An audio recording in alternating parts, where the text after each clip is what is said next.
Hello store owners. Today, I'll show you how to make menu items that only your wholesale customers can see.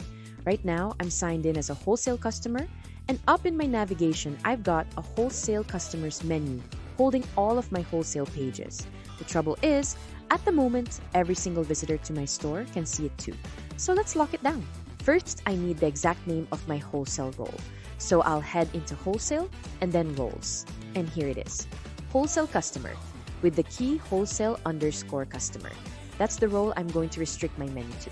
Now over to appearance and menus. I'll expand my wholesale customer's item, and because I've got the free Nav Menu Roles plugin installed, there's a target audience setting in here. I'll switch that over to logged in users and then tick wholesale customer. And finally, save my menu.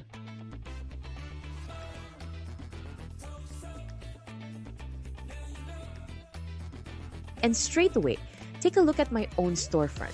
I'm signed in here as the store owner, not as a wholesale customer, and that whole wholesale customer's menu has vanished from my navigation. But when my wholesale customer opens that very same page, their menu is still sitting right there, exactly as it should be. Now, one important thing to remember, this only hides the link in your navigation. Anybody with the direct address can still open the page, so use this for tidiness, not as security. If you have questions, please comment down below. Don't forget to like and subscribe to our channel.